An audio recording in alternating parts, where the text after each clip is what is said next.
I'll just give you an introduction real fast of myself. My wife back here, Margie, we've been married 40 years. We've got 3 grown children now and 3 grandchildren. And I served in the military 3 years, spent a year in Vietnam.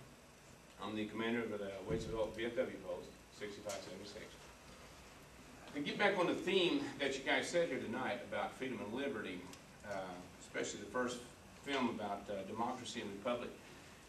You know, we've got a lot of folks running for office, and it strikes me that they will not stipulate where they're at on something, or will not elaborate on anything. And, you know, the question was posed the other day about asking a candidate to distinguish between democracy and the republic. And the answer was, well, it's just a matter of semantics. They're all the same. They're not.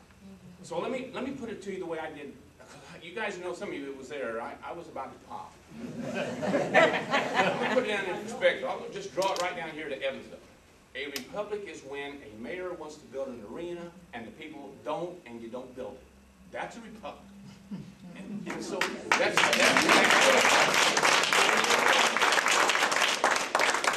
you know,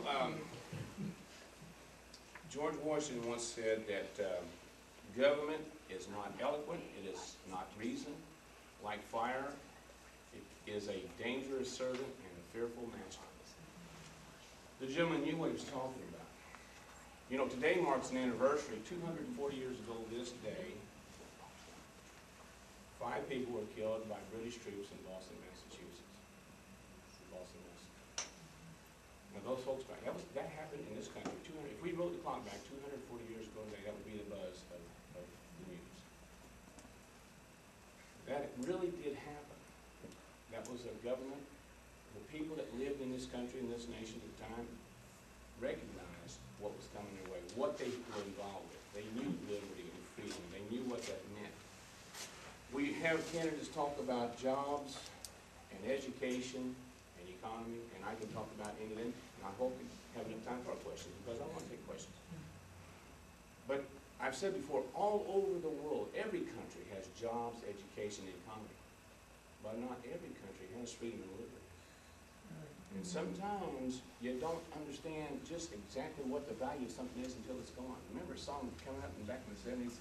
They paved paradise and put up a parking lot. Don't it always seem to go, you don't know what you got till it's lost. That was the lyrics. Sometimes you don't understand what the value of something is until it's gone. And I'm telling you folks, if we lose our liberty and freedom, we will never get it back in our lifetime. And I don't think our children will ever see it again. It's up to us.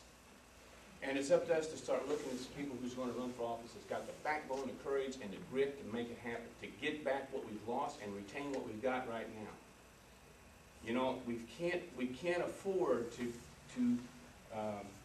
pass over and look for candidates who might look nice or maybe talk a good talk, but don't have it right here. Somebody who does this not well. I tell you right now at the State House, for example, and I say that's where our battleground is at the state. As far as I'm concerned, I'm glad the guys are running for the federal office. We need good people. We got a lot of good candidates running. I got to be honest. My own opinion is that animal is so far out of its cage, I don't think we're ever going to get back. I don't want to give up, but I got to tell you, just from a pragmatic standpoint, that thing is so far away from us. At the state level is where our battle is at. That's where we can actually meet the people. Once they're elected, we can see them. We can catch them at the Walmart. We can catch them at a ball game. They might live in our neighborhood.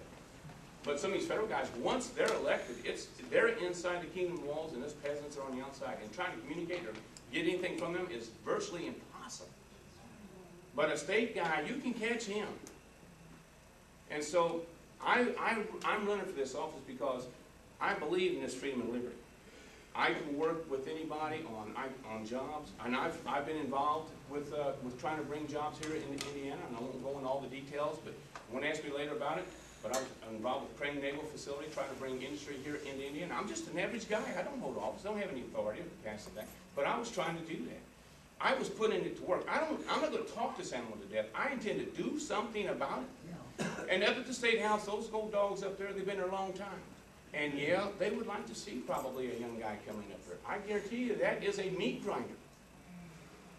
And we've got to have people up there who can stand toe-to-toe with them and tell them, you know, point blank.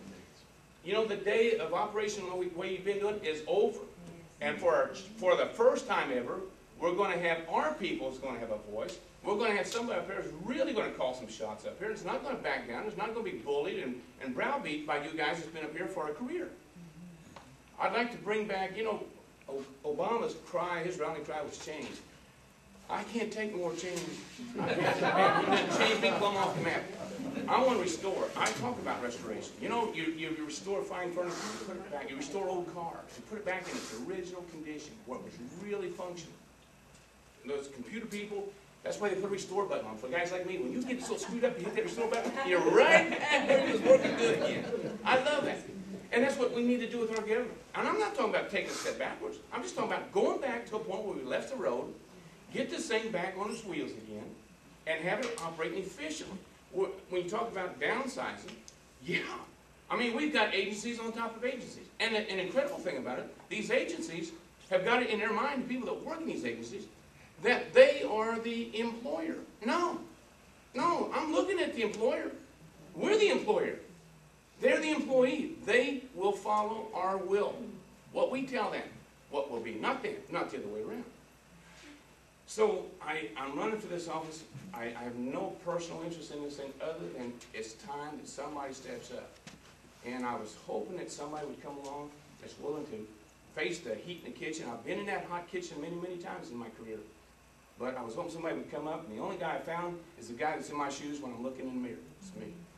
And I hope that you guys will help me accomplish this. I hope you guys will help me. We don't have a lot of money. Our campaign is low budget.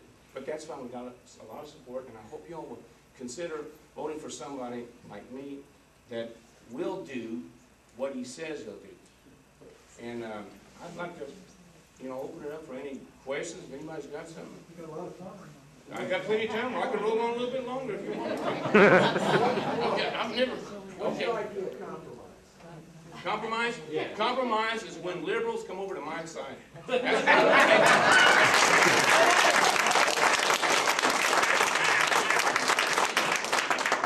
Anybody else? We can roll on with questions. I just soon have questions. You know, I know my opponent said that he wants to hear from the people, but he didn't take a lot of. I'd rather hear the questions. You guys fire on me. Go ahead. I just want to ask you the same question. What is your religious background? I was born and raised Catholic all my life. And I'm quite satisfied with being a Catholic. I don't think any one religion has a market cornered. I think whatever helps you get to heaven, that's what you need to be doing.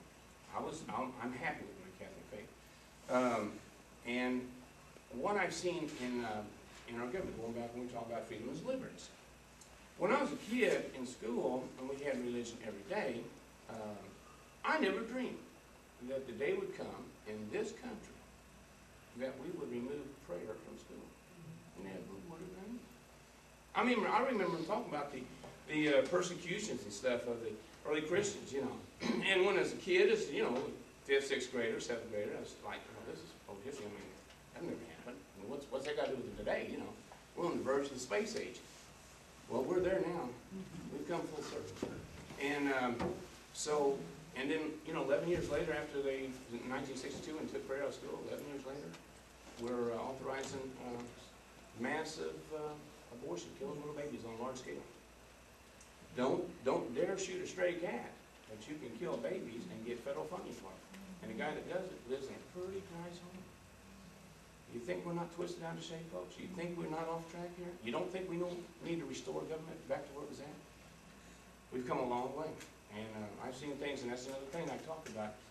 I'm glad that Andrew is a young man, and I'm glad he's interested in politics. But for a lot of folks at that age, what they see now is it's always been that way. For me, I can gauge because I've seen what it was and where we're at now. We've got to have somebody that's got that knowledge, that's seen the transformation from where we were at one time to where we're at now.